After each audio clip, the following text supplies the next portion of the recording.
esperava estar aqui ao lado de tanta gente boa num dia tão especial. Então vejam bem, como eu tenho só 30 minutos, eu não consigo falar sobre todo o CPC, o novo CPC em 30 minutos, obviamente não tenho como. Então eu vou dar uma notícia, uma abordagem, de um lado, apresentando algumas opiniões minhas, e de um outro lado, eu quero provocar em vocês algumas reflexões. Eu não tenho, uma parte da minha palestra não veio, eu não tenho ideia ainda, mas eu visualizei um possível problema e lanço para que vocês, que são especialistas na área, reflitam sobre isso.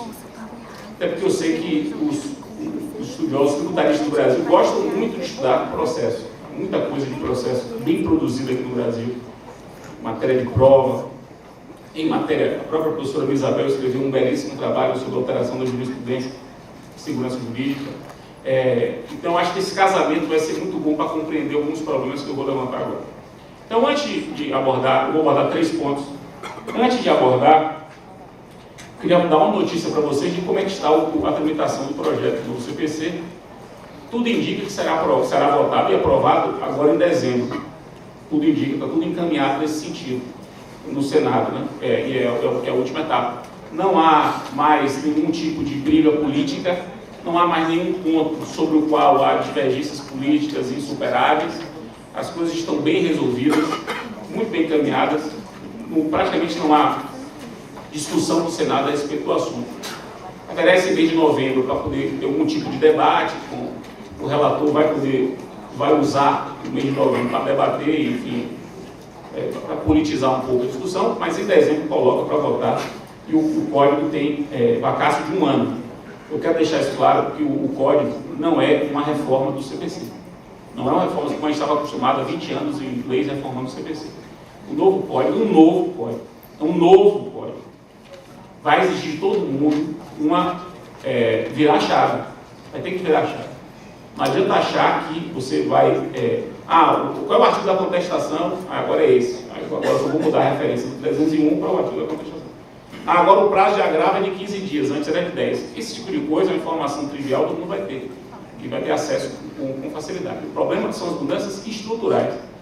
Mudanças, em certa medida, de concepção, de modelo de código, de processo que se espera. Então, eu quero fazer esse alerta e dizer que o negócio está vindo por aí, com 1 ano de vacácio, então muito possivelmente em 2016 nós já tenhamos um novo código em vigor. Eu vou destacar 3 pontos do projeto do novo CPC que me parecem muito, 2 dos quais, no mínimo, muito importantes para a área tributária, e um que eu quero lançar, aquela questão polêmica que eu quero lançar para vocês pensarem. Primeiro ponto, dos 3, é o seguinte: uma das grandes novidades do projeto do novo CPC é que há um regramento exaustivo, uma disciplina normativa exaustiva do direito dos precedentes. O que significa você disciplinar o direito dos precedentes? Significa dizer, por exemplo, quais são os precedentes que devem ser observados, como se deve superar um precedente, o que não é um precedente, como se divulga um precedente, como se interpreta um precedente, como se distingue um precedente, como se forma um precedente e até mesmo como se redige súmula. Que, embora a súmula não seja precedente, a súmula é o texto, pretende ser o enunciado do precedente. É preciso saber também como se redige esse enunciado para que ele esteja de acordo com o precedente. Então, pela primeira vez em nossa história, nós teremos uma disciplina exaustiva do direito dos precedentes. Porque a gente tem vários exemplos, vem desde a colônia, por incrível que pareça, passando pelo Estado Novo, até chegar aos tempos atuais, de regras sobre os precedentes. Observância dele, observância daquele outro. Temos regrinhas. O código vai trazer um sistema, ou um microsistema, se vocês acharem preferível, disciplinando exaustivamente os precedentes. E eu queria destacar desse microsistema 4 pontos. Me parece muito importante no âmbito tributário. Primeiro é a disciplina da superação do precedente, a disciplina do overruling, que é fundamental, porque não por acaso grandes tributaristas se dedicaram a estudar a alteração da jurisprudência no âmbito tributário, e aqui eu estou ao lado do professor Berto Álvaro, que dedicou uma boa parte da sua tese de titularidade a esse assunto, a professora Isabel Dez, o professor Roque Antônio Carrasa, para falar de 3 gigantes do direito tributário brasileiro.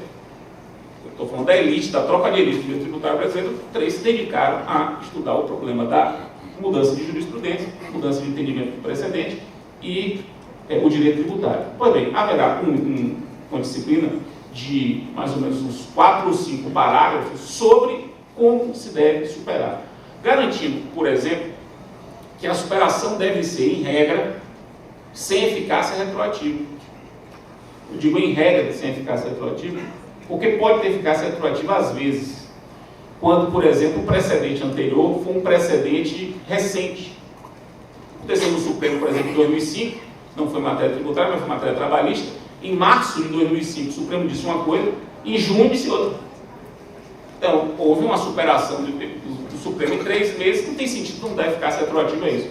Mas a regra é, se o precedente ou a jurisprudência for longevos, a superação não pode ter eficácia retroativa, tem que ser modulada. E há pressupostos de modulação, inclusive indicativos de modulação.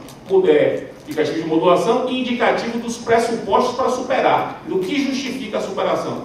Porque a fundamentação da superação é uma fundamentação diferente. Não pode ser porque agora eu mudei de opinião.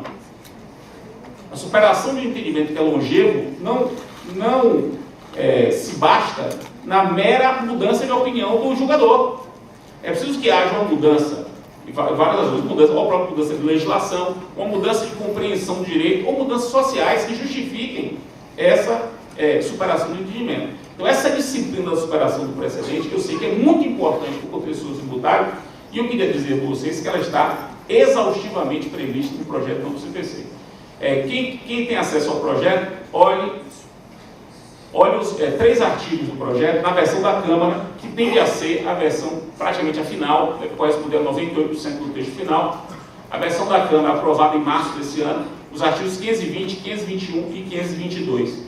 Ou seja, 520 a 522 são os 3 artigos que criam essa disciplina dos precedentes, e dentro do 521 há a parte da superação.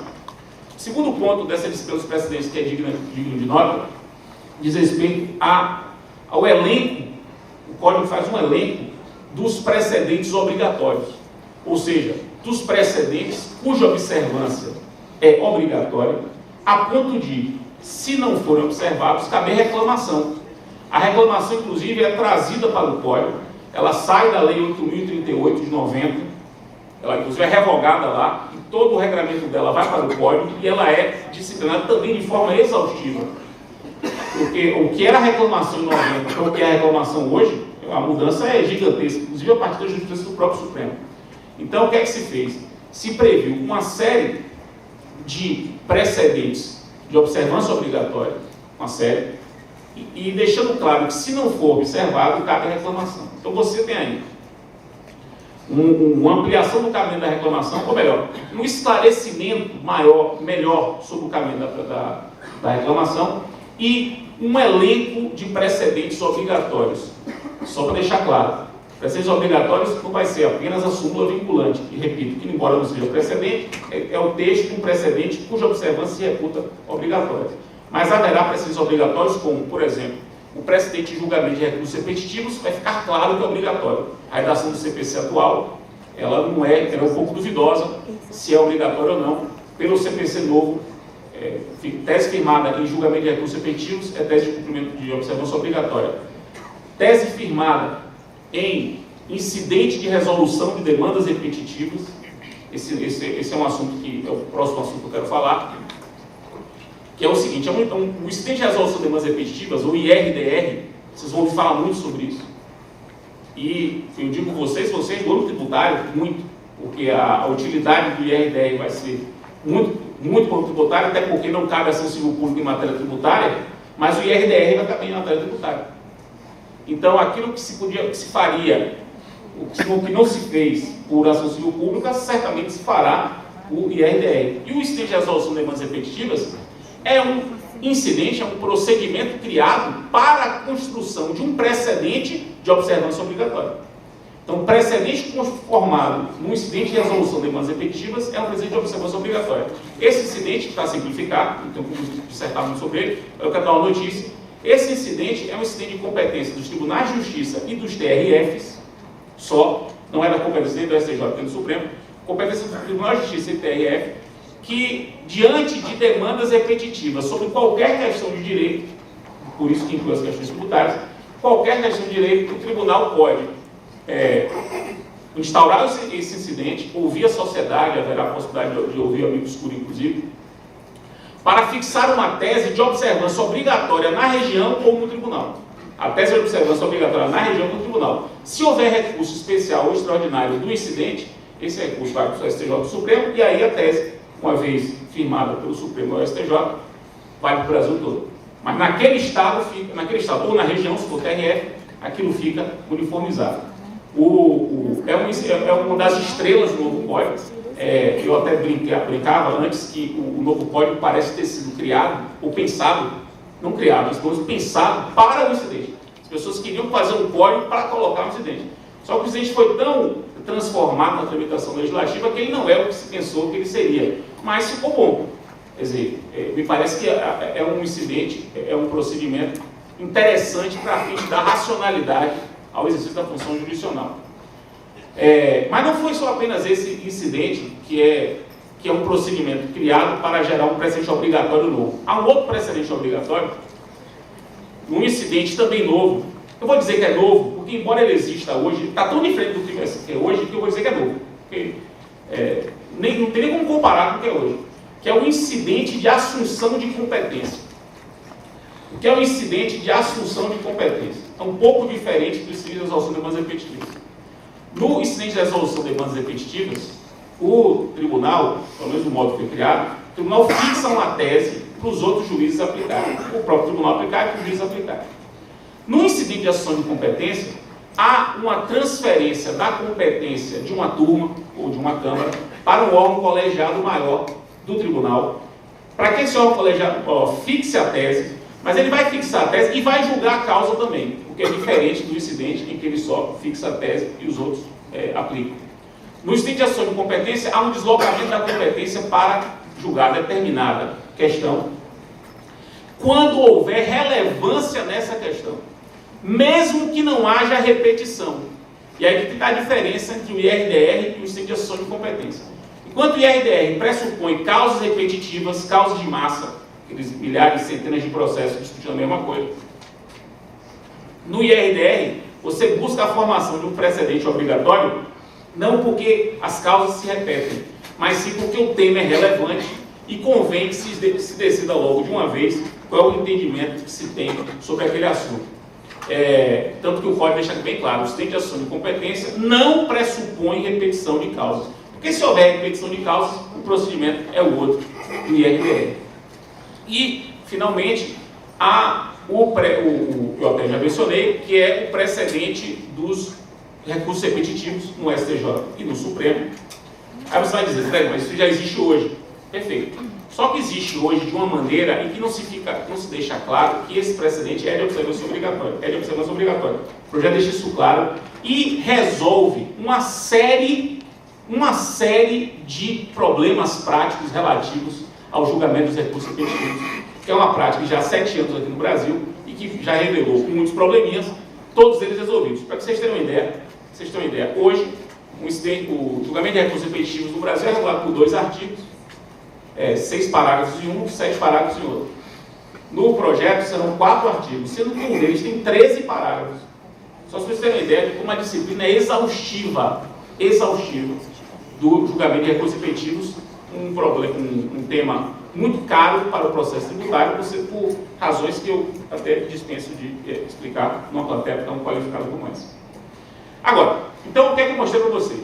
Que esse sistema de precedentes que o código criou, eu fiz uns destaques, né? Ele cria incidentes de precedentes que geram precedentes obrigatórios, ele disciplina a superação do entendimento jurisprudencial, que é muito importante, e ele produz alguns impactos, ou seja, alguns efeitos reflexos. O fato de ter dogmatizado tanto o sistema de precedentes fez com que houvesse alguns impactos alguns efeitos reflexos em outras partes do código. Eu quero destacar 3 delas. Primeiro, na motivação das decisões. O código projetado traz um dispositivo, para quem depois quiser ver, é o parágrafo 1º do 499, na versão da Câmara, parágrafo 1º do 499, talvez o dispositivo mais relevante do código para quem é advogado. Os juízes estão horrorizados com esse dispositivo, horrorizados, viraram, inclusive, os juízes estão objetando o código por conta desse dispositivo, que é o parágrafo do 499, uma pena que eles só perceberam isso quando as 2 casas já aprovaram, então não tem nem mais como tirar. É um dispositivo que não tem mais como sair. Porque é um dispositivo que disciplina os casos em que a decisão não se considera fundamentada. Você cria-se uma lei. Eu não posso ler tudo, eu vou perder minha palestra falando isso aqui tudo, mas eu vou ler só um trecho. São 6 incisos que disciplinam casos em que a decisão não se considera fundamentada.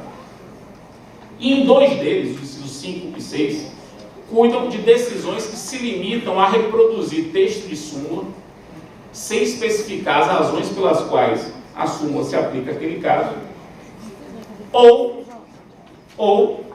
decisão que se limita a não aplicar uma súmula sem dizer porque ela não se aplica àquele caso. Quer dizer, vai e volta. Ou seja, nem adianta se dizer, como eu estava conversando com o Rafael, porque a súmula 239 do Supremo diz que a coisa julgada tributária só vale para um exercício financeiro. Mas você entendeu o que está ali. Você entendeu o que está ali. Aquilo não é porque vira o ano, aí propõe votação. Se virou o ano, as circunstâncias estão as mesmas, não tem que propor votação. A coisa julgada, a relação foi decidida, é uma relação permanente. Mantidas as mesmas circunstâncias, a coisa julgada se mantém. Mas se o sujeito lê aquele texto de súmula e não sabe do que se trata, faz uma interpretação assim, aplica essa súmula 239 do Supremo. O parágrafo do 499, ele deixa claro que um sistema de precedentes que se reputa sério exige fundamentação séria. Esse impacto é um impacto muito significativo. O segundo impacto muito significativo é o seguinte: o Código cria a figura da improcedência liminar do pedido. Anota esse nome, que é um nome novo. Improcedência liminar do pedido. Significa o seguinte: se você entra com uma demanda e essa demanda é contrária à tese firmada em precedente obrigatório, seja ele súmula vinculante, seja ele IRDR, assunção de competência, se sua tese é contrária ao precedente obrigatório, o juiz nem cita o réu. Ele já julga improcedente de cara. Nem cita o réu. E é improcedência mesmo, não é indeferimento da petição inicial. É extinção com exame do mérito antes da citação do réu. É um instituto que foi aperfeiçoado, ele não é novo na nossa história, mas foi muito aperfeiçoado no Código para ficar de acordo com o sistema de precedente. E o terceiro impacto, esse vou deixar, até deixei um ponto específico para ele, impacto muito importante, sobretudo para a litigância tributária, vocês vão perceber por quê. Que é o impacto na tutela provisória. Peço atenção especial a esse ponto. Eu chamei de tutela provisória, um nome um pouco estranho, não é um nome muito comum, porque deve ser o nome que o Código vai adotar. O que é a tutela provisória? Porque a gente hoje entende como tutela antecipada. Tutela antecipada.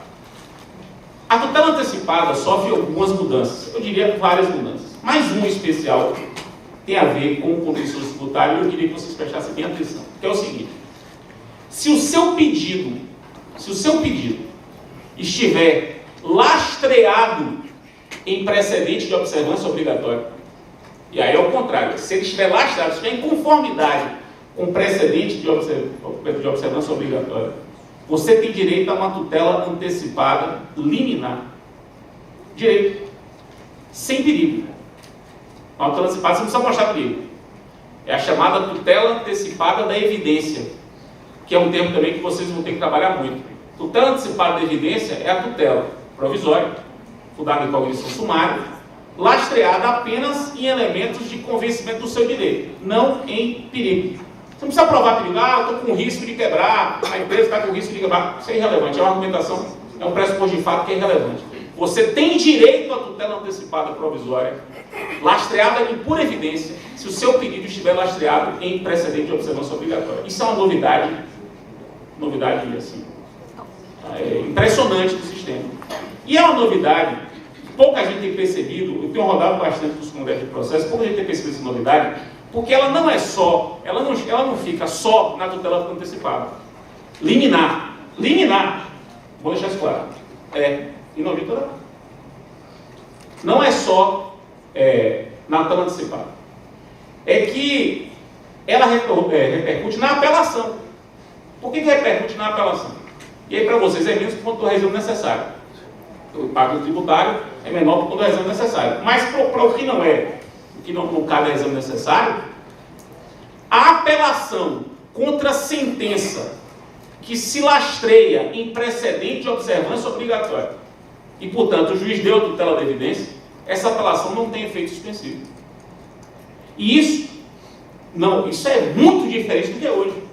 Em alguns congressos, o palestrante diz assim, o novo código perdeu a oportunidade de mudar o sistema da apelação, tirar o efeito suspensivo da apelação.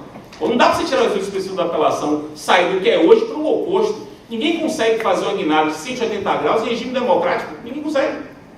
Em 4 anos. Guinado de 180 graus pressupõe revolta, revolução, briga, morte. Porque você tem que dialogar com as pessoas. Você tem que dialogar com as pessoas, tem que aceitar o que as pessoas pensam, não sai do lugar. Você não pode mudar, é uma tradição nossa, que é dar o efeito suspensivo como regra da apelação, e para o oposto, que o pessoal queria ir para o oposto, não ter efeito suspensivo nunca. Não dava. Mas conseguimos fazer uma guinada de, 90 graus. Não foi 180, mas foi uma guinada razoável, que é o seguinte, toda sentença que se baseia numa tese firmada em recursos repetitivos, e RDR, assunção de competência, súmula vinculante, é uma sentença que tem muita chance de ser mantida. Você pode presumir que essa sentença vai ser mantida. Então tira o efeito específico da apelação. Isso aí é um impacto absurdo de um sistema de precedentes que o Código precisa implantar. Veja, então, peguei o sistema de precedentes, que é a principal novidade do Código, e fiz algumas aplicações. Agora vamos para 2 temas estranhos, aparentemente estranhos para o tributário, mas que eu acho que podem dar caldo. E aí eu peço que vocês, tributaristas, estudam bastante isso, pensem se isso dá caldo ou não. Em relação ao primeiro deles, eu não tenho opinião formada ainda. Em relação ao segundo, eu já tenho. Em relação ao primeiro desses temas estranhos, é o seguinte: o Código, prestem bem atenção a isso, porque isso é um pouco estranho. O Código, ele traz uma grande novidade, que eu reputo a outra grande novidade ao lado do sistema de precedentes. O Código tem 2 grandes novidades. Essa é a outra. Que é o seguinte, o Código prevê uma cláusula geral, percebam bem, uma cláusula geral de negociação sobre o processo. Negociação sobre o processo. Percebam que não é uma negociação sobre o objeto do processo. Não é fazer acordo. Não é uma cláusula geral de que pode fazer acordo, porque todo mundo sabe que é possível fazer acordo nos processos. É uma negociação sobre o processo. O objeto do acordo é o processo e não o objeto do processo. É você poder disciplinar como o seu processo vai tramitar. As partes poderão definir como o processo delas vai tramitar, criando regras peculiares para o processo daquelas 2 partes, eliminando a incidência de algumas regras gerais para aquele caso.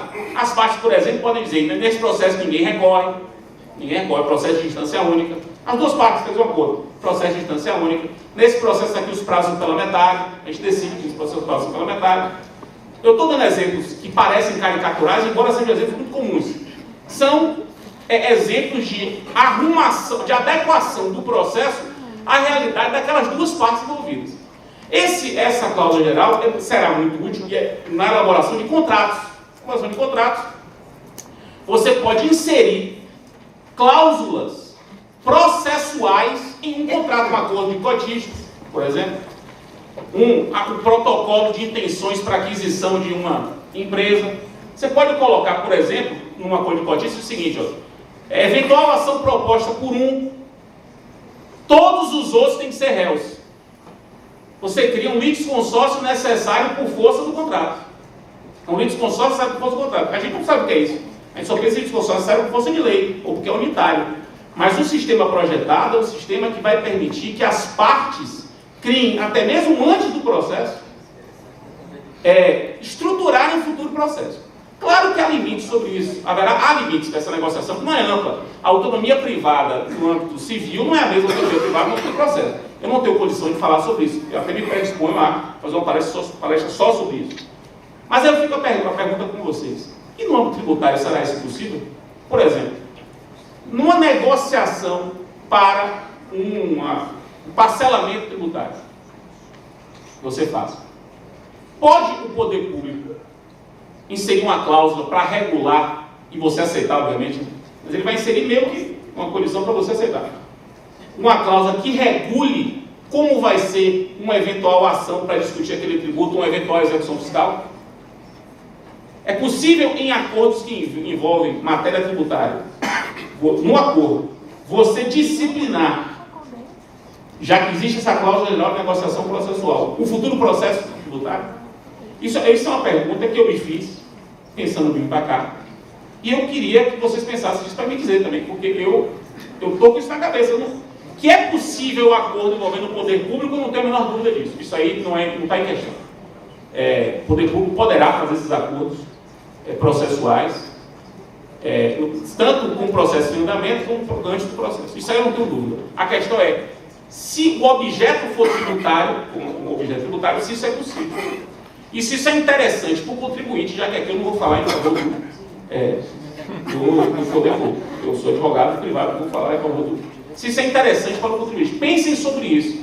Eu digo a vocês que essa é uma fronteira dos processualistas brasileiros pelos próximos 10 anos. Qual é a fronteira? Delimitar a autonomia da vontade no processo. Ou seja, em que medida a vontade das partes pode moldar, até onde ela pode ir para moldar o seu processo. Criar um processo adequado ao seu caso. Finalmente, já que eu tenho, parece ter acabado, uma última observação. Eu tive um caso concreto envolvendo contencioso tributário, agora contencioso tributário administrativo, em que uma empresa, a empresa que me contratou, foi um parecer que eu fiz, a empresa que me contratou foi autuada porque ela tinha um regime diferenciado de prestação de contas tributárias, porque ela era uma indústria que tinha as filiais que vendiam o colchão, indústria de colchão, as lojas vendiam o colchão. Quando o cara passava o cartão, em vez de passar o cartão para a loja, o cartão ia na conta da indústria, havia muito problema de inadimplência. E aí ela fez um acordo com o fisco estadual de que, embora o faturamento fosse no nome do CNPJ dela, aquilo não era o faturamento dela, porque só um pedaço daquilo que ia para ela, o outro pedaço ia para a loja. Então, feito um acordo para isso. E isso é um acordo que durou vários anos. Foi bem, o fisco atuou. Viu lá o faturamento absurdo, atuou. E aí chegou, ela reclamou no âmbito administrativo, e o fisco disse o seguinte: prove que o dinheiro entrava contabilmente, mas só ficava uma parte para você. Eu quero que você junte todas as compras de colchão nos últimos 5 anos. É uma indústria. Você junte tudo. Aí, parecia que essa prova é uma prova impossível. Ela não tem poder de polícia tributária, não tem poder de administração tributária, não pode pedir documento para as 200 filiais que ela tem. Não tem uma prova impossível. Aí me pediram parecer se era possível aplicar no âmbito do processo administrativo tributário a teoria da distribuição dinâmica do ônus da prova. Que é a teoria segundo a qual, aplicada no STJ em vários casos, segundo a qual, quando a prova for diabólica, cabe a outra parte provar a não ocorrência do fato. Quer dizer, quando o fato que eu tenho que provar é um fato de prova diabólica, cabe a outra parte que o juiz pode redistribuir o ônus. Porque prova impossível, ninguém pode ser obrigado a fazer uma prova impossível. A distribuição dinâmica do ônus da prova surgiu da doutrina e da jurisprudência, bastante consagrada no Brasil. O que é que o Código fez? Encampou. E encampou, pela primeira vez, disciplinando os pressupostos da distribuição dinâmica do ônus da prova. Então, como eu tive esse caso, um caso de contencioso tributário administrativo, em que eu apliquei e a gente acabou ganhando. Acabou ganhando porque o Tribunal de Contribuinte disse que a prova era uma prova possível e que era muito mais fácil para a administração provar que estava errado, porque ela tinha poder de buscar essa documentação. E, além disso, a universalidade de fatos é uma universalidade absurdamente grande, e no caso como esse tem que fazer prova por amostragem, nunca poderia ser prova por todos os fatos, teria que ser uma prova por amostragem, uma prova estatística. Pois bem, A distribuição dinâmica dos dons da prova está prevista no novo código, com os pressupostos bem claros, inclusive quanto ao momento que tem que ser feita, e ela me parece claramente aplicável, por analogia, ao processo administrativo tributário, claramente aplicável, e eu acho que isso é uma contribuição que o Código Ágil dá, sobretudo vai facilitar a argumentação, porque hoje nós não temos um dispositivo normativo que regule o assunto, agora vai ter, e muito bem regulado, no final, é um dispositivo realmente feito com bastante apuro técnico. Pois bem, eram essas as considerações, meu tempo era só de meia hora, eu poderia falar ainda mais algumas horas, 200 coisas novas, fico à disposição, inclusive, para voltar num outro evento, para falar de outro assunto. Gostaria muito, inclusive, de falar sobre essa questão da autonomia da vontade no processo e o direito público, no qual o direito tributário é um ramo. Muito obrigado a todos.